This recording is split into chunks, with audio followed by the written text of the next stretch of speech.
जय हिंद दोस्तों, मां नर्मदा क्लासेस में आपका स्वागत है। और मैं लेके आया हूं आपके लिए एक वीडियो 9 अगस्त 2022 करंट अफेयर्स।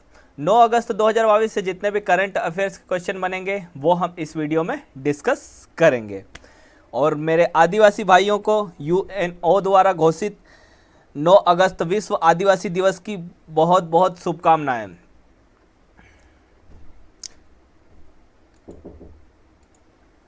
प्रश्न नंबर पहला, CSIR की पहली महिला महानिदेशक कौन बनी है? तो ये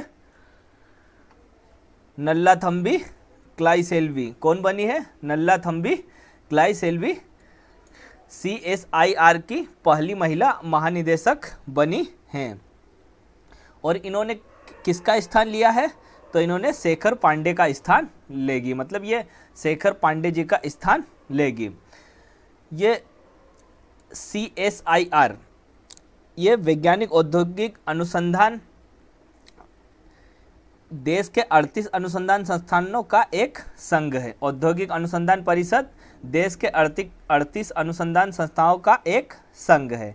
CSIR इसकी फुल फॉर्म क्या है इंग्लिश में? Council of scientific and industrial research. क्या है CSIR का full form? Council of scientific and industrial research. और CSIR की स्थापना कब हुई थी? 26 सितंबर 1942 को। कब हुई थी? 26 सितंबर 1942 को। और CSIR का मुख्यालय कहाँ पे है? नई दिल्ली में। कहाँ पे है? नई दिल्ली में। और CSIR के अध्यक्ष कौन है? तो प्रधानमंत्री नरेंद्र मोदी।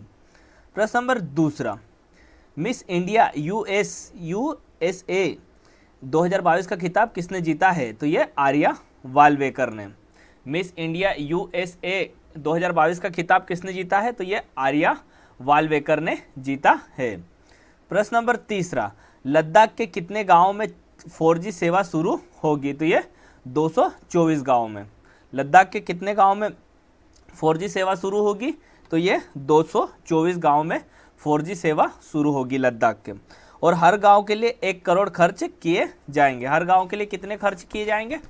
1 करोड़ रुपए खर्च किए जाएंगे। प्रश्न नंबर चौथा, फिडे का उपाध्यक्ष किसे नियुक्त किया गया है? तो ये विश्वनाथन आनंद को।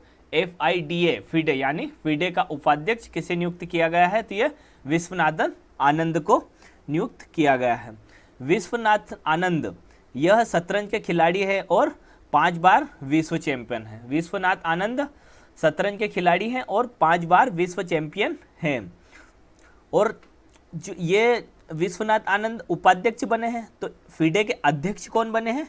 तो फिडे के अध्यक्ष बने हैं RKD वोर्कोविच। कौन बने हैं? RKD वोर्कोविच लगातार दूसरे कार्यकाल के लिए अध्यक्ष बने हैं। मतलब पहले कार्यकाल में भी यही अध्यक्ष थे और अब यह दूसरे कार्यकाल में भी यही लगातार 2 बार अध्यक्ष बन गए हैं। अब फिडे इसकी फुल फॉर्म क्या है? Federation international de chess. क्या है? Federation international de chess. यह वर्ल्ड चेस फेडरेशन का एक अंतर्राष्ट्रीय संगठन है। यह वर्ल्ड चेस फेडरेशन का एक अंतर्राष्ट्रीय संगठन है। और फिडे की स्थापना कब हुई थी? 20 जुलाई 1924 को। कब हुई थी? 20 जुलाई 1924 को फिडे की स्थापना हुई थी। मतलब कहाँ पे हुई थी इसकी स्थापना? पेरिस फ्रांस में। 20 जुलाई 1924 को पेरिस फ्रांस में इसकी फिडे की स्थापना हुई थी। और वर्तमान में फिडे का मुख्यालय कहाँ पे है? तो वर्तमान में फिडे का मुख्यालय लुसाने स्विट्जरलैंड में है। फिडे का वर्तमान में मुख्यालय कहाँ पे है? लुसाने स्विट्जरलैंड में। प्रश्न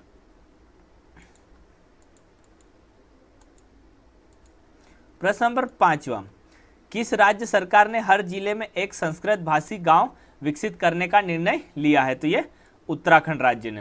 किस राज्य सरकार ने हर जिले में एक संस्कृत भाषी गांव विकसित करने का निर्णय लिया है? तो ये उत्तराखंड राज्य में लिया है। संस्कृत उत्तराखंड की दूसरी आधिकारिक भाषा है, इसलिए इसे हर जिले में हर जिले के एक गांव में संस्कृत भाषी गांव विकसित करने का निर्णय लिया है। अब ये उत्तराखंड सरकार ने लिया है, तो उत्तराखंड की राजधानी क्या है? देहरादून। उत्तराखंड की राजधानी क्या है? देहरादून। और उत्तराखंड के राज्यपाल गुरमीत सिंह, उत्तराखंड के राज्यपाल गुरमीत सिंह, और उत्तराखंड के मुख्यमंत्री पुष्कर सिंह धामी, उत्तराखंड के मुख्यमंत्री पुष्कर सिंह धामी। प्रश्न नंबर 6, इफ्को नैनो छिड़काव योजना किस राज्य ने शुरू की है? तो ये गुजरात राज्य ने। इफ्को नैनो छिड़काव योजना किस राज्य ने शुरू की है? तो ये गुजरात राज्य ने शुरू की है। अब ये इफ्को, इसका फुल फॉर्म क्या है? तो इंडियन फार्मर्स फर्टिलाइजर्स कोऑपरेशन। क्या है? Indian farmers fertilization cooperation. और इफ्को की इस मुख्यालय कहाँ पे है? नई दिल्ली में। इफ्को का मुख्यालय कहाँ पे है? नई दिल्ली में। और इफ्को की स्थापना कब हुई थी? 1967 में। इफ्को की स्थापना कब हुई थी? 1967 में। अब ये गुजरात राज्य में इफ्को का नैनो छिड़काव योजना शुरू की है। तो गुजरात की राजधानी क्या है? गांधीनगर। गुजरात की राजधानी क्या है? गांधीनगर। और गुजरात के राज्यपाल आचार्य देवव्रत, गुजरात के राज्यपाल आचार्य देवव्रत। और गुजरात के मुख्यमंत्री भूपेंद्र भाई पटेल, गुजरात के मुख्यमंत्री भूपेंद्र भाई पटेल। प्रश्न नंबर 7, मच्छल महिला क्रिकेट लीग का आयोजन कहाँ किया गया है? तो ये कश्मीर में किया गया है। मच्छल महिला क्रिकेट लीग का आयोजन कहाँ किया गया है? तो ये कश्मीर में किया गया है। यह आयोजन कश्मीर में पहली बार हो रहा है। यह आयोजन कश्मीर में पहली बार हो रहा है।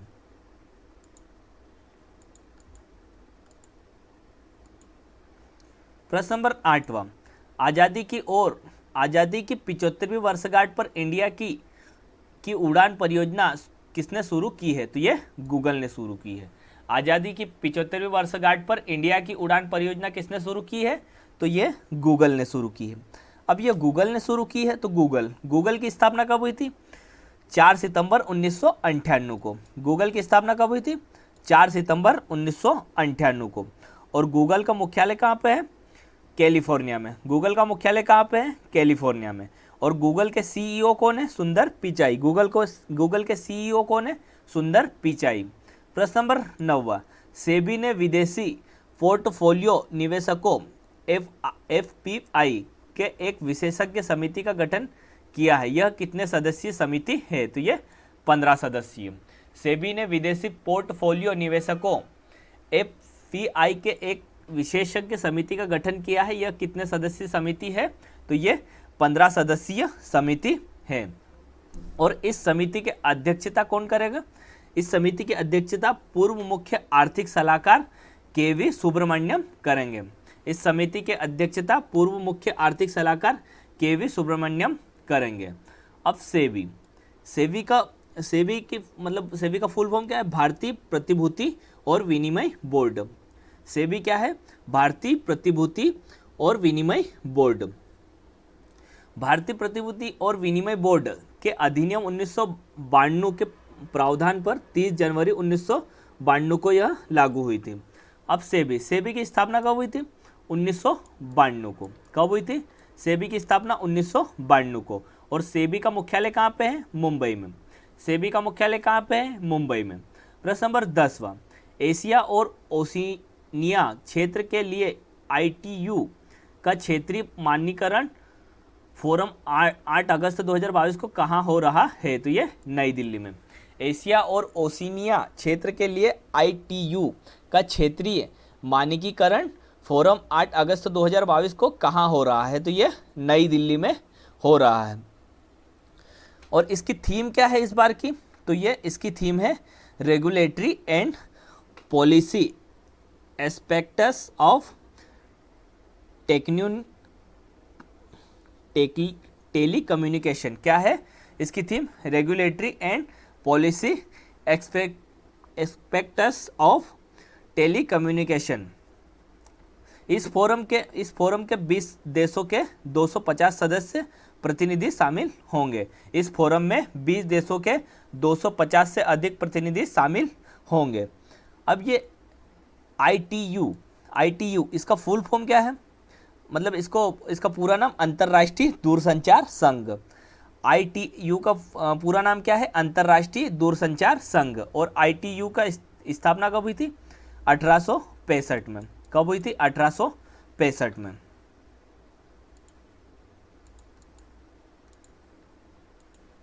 प्रश्न नंबर 11, किस देश ने अपना पहला चंद्र mission the Noori mission launch किया है? तो ये दक्षिण कोरिया ने। किस देश ने अपना पहला चंद्र mission the Noori mission launch किया है? तो ये दक्षिण कोरिया ने लॉन्च किया है।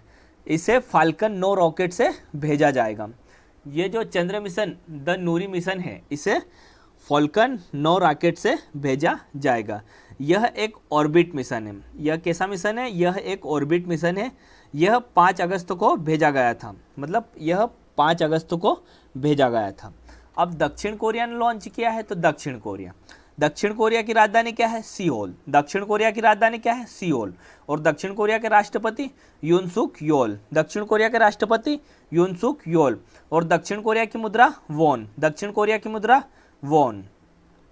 प्रश्न नंबर 12वां, राज्य पुलिस एकीकृत कमान और नियंत्रण केंद्र का उद्घाटन किस राज्य में हुआ है? तो यह तेलंगाना राज्य में। राज्य पुलिस एकीकृत कमान और नियंत्रण केंद्र का उद्घाटन किस राज्य में हुआ है? तो यह तेलंगाना राज्य में हुआ है। अब तेलंगाना राज्य में हुआ है तो तेलंगाना की राजधानी क्या है? हैदराबाद। तेलंगाना की राजधानी क्या है? हैदराबाद। और तेलंगाना के राज्यपाल कौन है? तमिलसाई सौंदरराजन। तेलंगाना के राज्यपाल कौन है? तमिलसाई सौंदरराजन। और तेलंगाना के मुख्यमंत्री के चंद्रशेखर राव। तेलंगाना के मुख्यमंत्री के चंद्रशेखर राव। धन्यवाद दोस्तों। अगर आपको ये वीडियो अच्छा लगा है तो वीडियो को लाइक करें, वीडियो को ज़्यादा से ज़्यादा शेयर करें। और अगर आपने हमारे चैनल को सब्सक्राइब नहीं किया है तो हमारे चैनल को सब्सक्राइब कर ले और साथ में बेल आइकन को भी प्रेस कर दें, जिससे आपको हमारी आने वाली वीडियो की नोटिफिकेशन मिल जाएगी। धन्यवाद दोस्तों, और विश्व आदिवासी दिवस की बहुत बहुत शुभकामनाएं मेरे आदिवासी भाइयों को। जय जोहार, जय हिंद, जय भारत।